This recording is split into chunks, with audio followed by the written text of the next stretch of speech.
All right. Well, we have a great interview lined up for today. We're talking with Jillian Haslam. She is a best-selling author, philanthropist, leadership coach, and motivational speaker.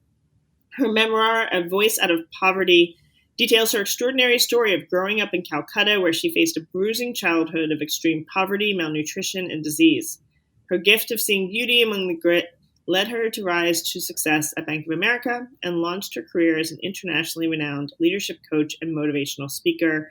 I was really touched and moved by my conversation with Jillian. I know this is a lot of heavy conversations, a heavy story, but her grit, her resilience, and her perspective, I think, is something we can all learn from. We each, have times of hardship. Certainly not at the degree of Jillian's, but how we rise out of that hardship, how it shapes us to keep moving forward, and how we gain strength from that is awesome.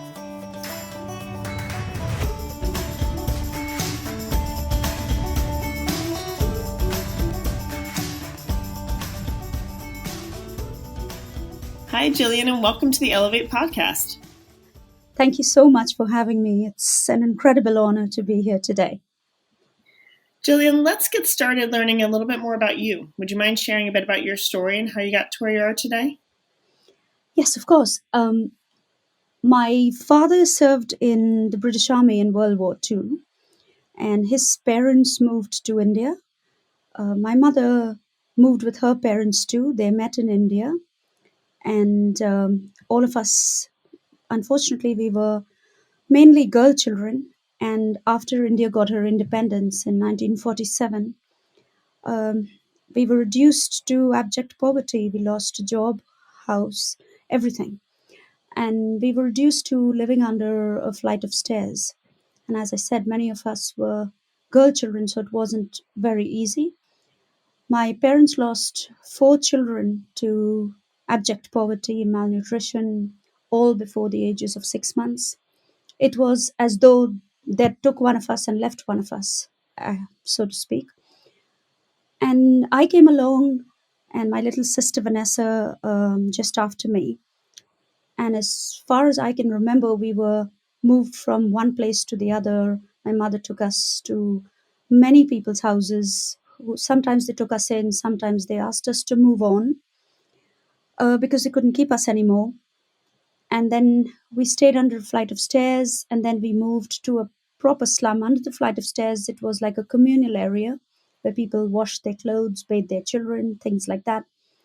And then when we moved to the slum in a place called Kiripo in the city of Calcutta, to give you just a brief idea, approximately 3,000 people shared 3 toilets. We had one little room which measured 8 by 10 feet. We filled water from a tube well, and life was truly unbearable. So that's where I grew up, in that little slum.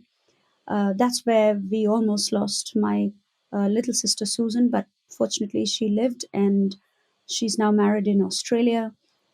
I moved to the city of New Delhi to join my elder sister, where I interviewed uh, for a job at Bank of America out of 250 girls. And after more than 6 to 8 months of rigorous testing and interviewing processes, and I finally got selected, and that man changed my life forever.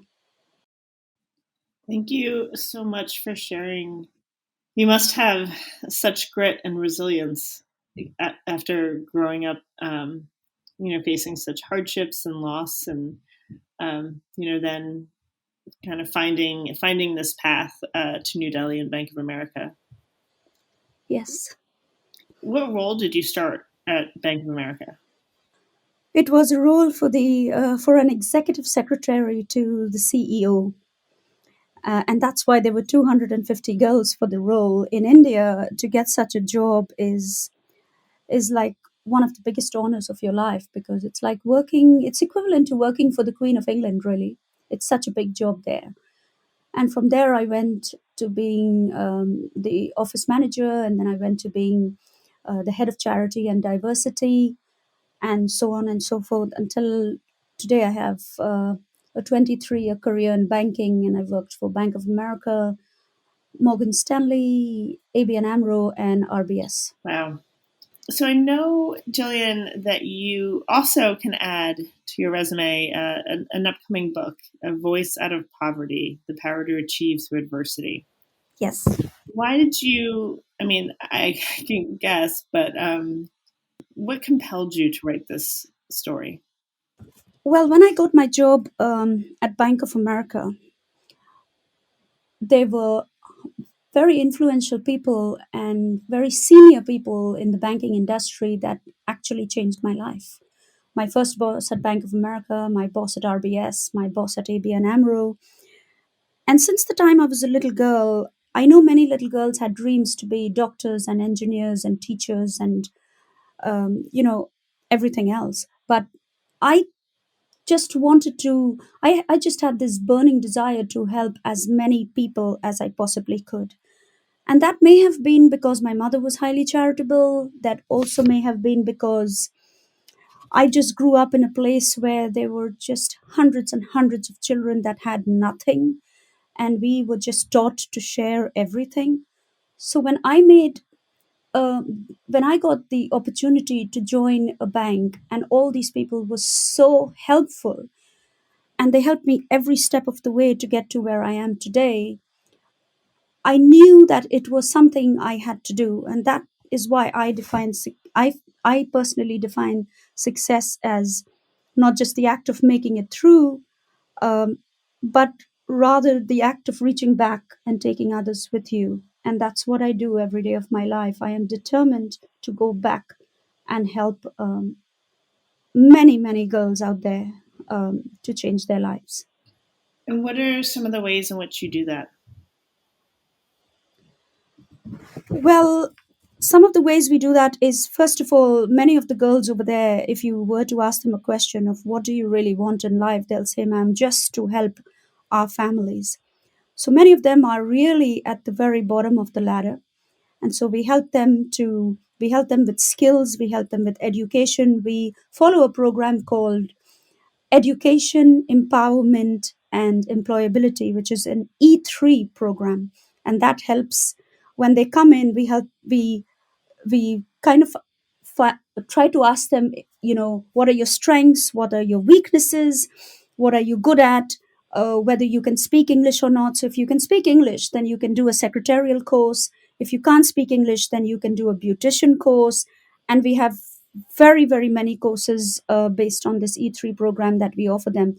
Obviously, being a motivational speaker, I I definitely encourage them to find their voices and to speak up and to tell their stories to the world. And that gives them the confidence actually that is unbelievable. Only today we had an example where a girl came to us and she couldn't even lift her head to speak when she joined us.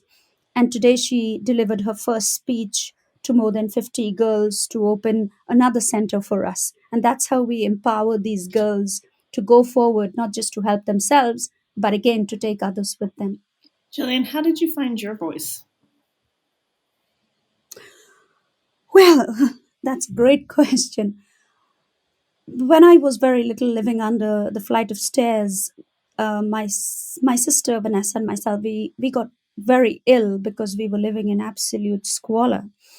We were running around in the lanes. We had hardly any clothes on, and my mother was trying to, she would bring back some food every day, a little food, and she would say, "My friends have fed me too much, so I want you to, both of you, to eat all of it, all of this, which is nothing." It was just like one naan bread and one piece of meat with a little gravy.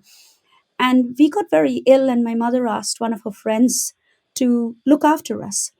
And she said to my mother, "Of course, bring them here, and I love them. I'll teach them and I'll look after them, Margaret. Don't worry about it." And my mother believed her and she took us in. But my sister Vanessa is fair and blonde and very beautiful. And she kind of took a liking to my sister, but she didn't take a very great liking to me. And my sister Vanessa also, today she's a teacher in this country, but she was always very mischievous. And she used to draw a line in my book or, you know, do some kind of, some kind of naughtiness or pranks. And this lady used to come out and say, "Who did that?" And I didn't want to get my sister into trouble. And I used to say, "I did it." So she would take me by my ear downstairs every single day to this little toilet, which was kind of 3 by 4 feet, and it was an Indian style toilet. She would put me in there, she would put off the light, and she would close the door from the outside. But that was a torture chamber to me because that toilet was just infested with hundreds of huge flying cockroaches, and that's where I lost my voice. I fell down till the age of 14. I couldn't talk. I just couldn't find confidence in anything until my mother used to visit us, and my mother used to keep saying, I hope you're being good girls and saying your pleases and thank yous. Till one day when my mother came, I just wet myself, and my mother knew something was wrong. But as I grew up and my mother took us back from that lady's house, and we went back to living under the flight of stairs, which was actually and truly the happiest day of my life. But as I grew up, I knew that I had a problem and that I suffered tremendously with a nervous disposition. I knew I had to fix this. And I had read a book where it said that public speaking was feared more than death by many people across the world. And so that's what I chose. I chose to be a public speaker. And now I finished the whole 10 years and I've just got my DTM, etc. But I knew that I had to feel the fear and do it anyway, really, so to speak. Thank you for sharing that story, Jillian. When you Pleasure. are, throughout your life, as you've faced, tough times, right? And we continue to throughout our lives. Are there things you lean on, internally and externally, support systems to help you navigate those times, and to really lean into that resilience? Yes, I think definitely one of those times is my mother. I think I am yet. I mean, I think everybody, looks up to their own mothers, which is only right. But in my mother's case, I have never seen her live to be happy even one single day, which is very sad. She was a pillar in our family, and her resilience was truly extraordinary. She lost so many children. She worked so hard. She starved herself. She sacrificed every single thing she had. Even when we were living under the flight of stairs, she would still lie down near us on that plastic sheet and tell us stories, make us look at the stars. And she would always say that her stomach is full. She would always make us eat everything.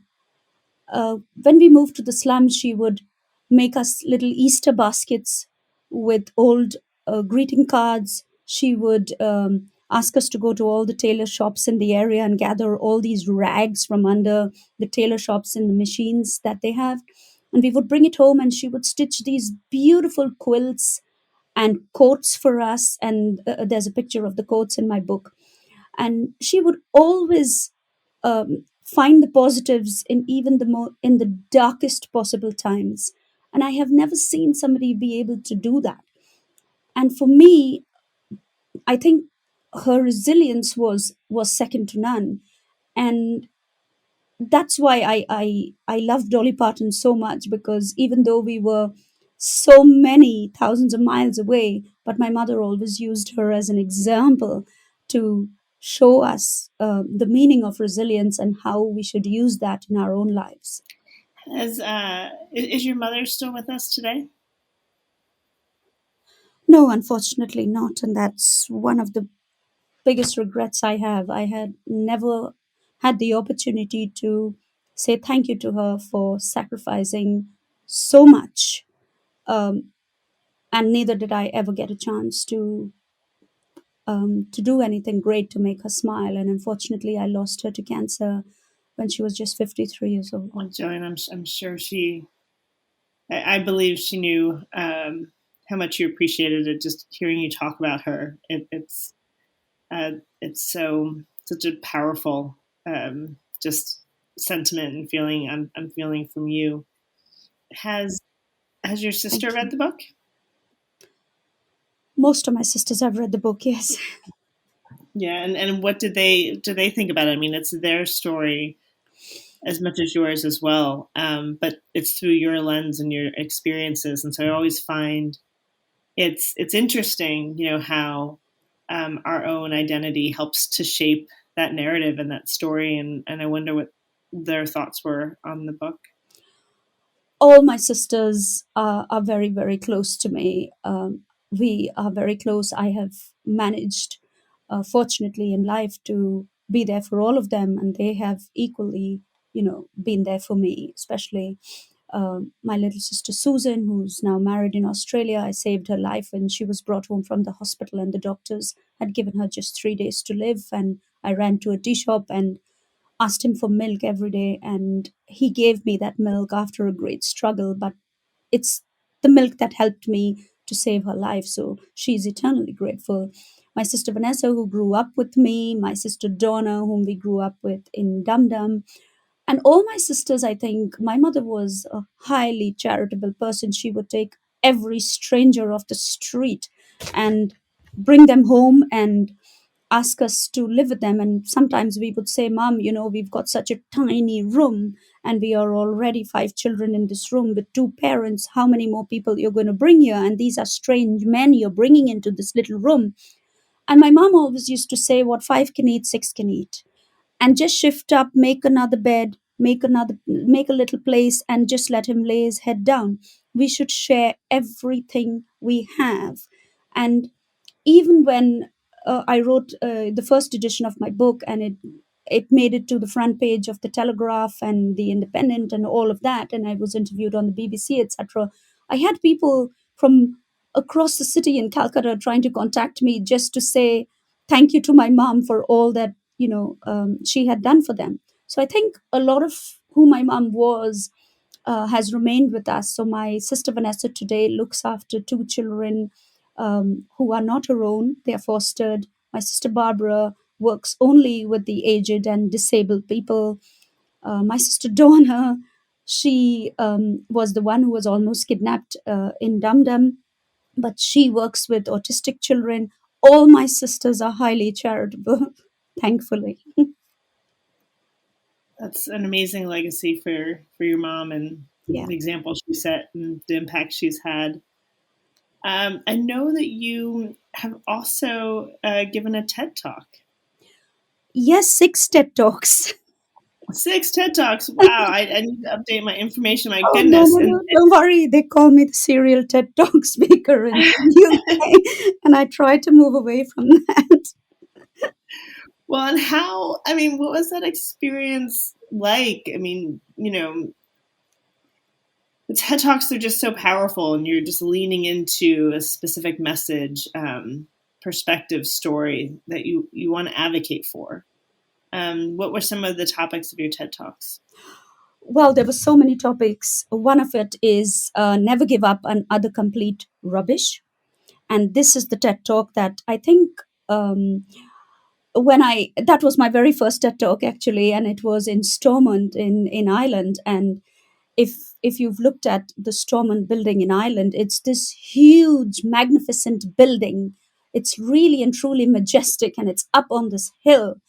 And when I was walking up there, I was absolutely so frightened to even walk into that building.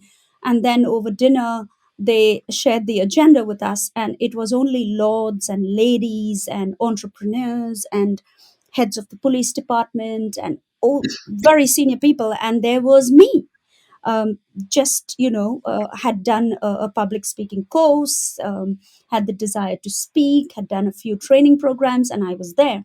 And I remember calling my mentor and saying, I can't do this, Bob, I need to get away from you. And he said, Jillian, right now people are hearing you, but they're not listening to you. So this is your opportunity to be heard and to be listened, and for people to take action to help you and your cause. So you're going to stay there and you're going to do it.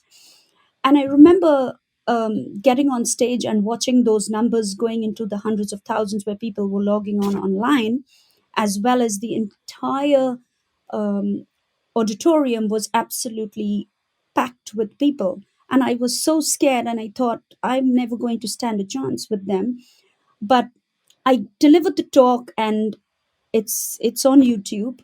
And I was so nervous. I delivered the talk, and by the time I got back to London, I had 50,000 views, and I couldn't believe that. I couldn't believe that I was so good. I couldn't believe that people loved the story that much. And I think today the views are over 300,000 or something like that. But ever since then, I've been called for very many TED talks, yeah, to different universities and things like that. Yes. That's so powerful. Thank I mean, your story and your resilience and your passion for change and lifting others up is I think a story we all need to hear right now. It's been no, it's been I think a dark time for many and a lot of change and uncertainty in this world. And yet, talking to you, I feel this this power of being able to overcome anything and to stay focused on not just your own well-being, but that of others. And it's something that is very meaningful to me. Uh, do you have advice for our listeners on ways that they can find their voice and give back and build their own legacy of impact? I think everyone can look, if everyone can look beyond themselves and contribute just a little to people who are in desperate need. So when I was in banking, I've seen many women, get help, and very many senior entrepreneurs have helped women. But there are a lot of girls that are really at the very foot of the ladder who suffer with language problems, skill training problems, family backgrounds, um, abuse, and there's so much that is that they need help with at that level. And so for me, it doesn't have to be with money, that you can only help people. I think you can share what you don't need. It can be you can share and give of your time and doing small things, because every little thing adds up. If each of us do little, we can see a gradual uplift as we go by. And this is why I think it's very important for all of us women to try and sponsor or help or guide or coach or give or do anything for the woman next to us. And I think if we share what we give, and if we just don't look out for more and more in our lives, stuff that we don't need, as Gandhi said, there is enough on this earth for every man's needs, but there just isn't enough for every man's greed. Jillian, thank you so much for sharing your story with us and for joining us today on the Elevate podcast. Not at all. Thank you so much for having me. I can't thank you enough.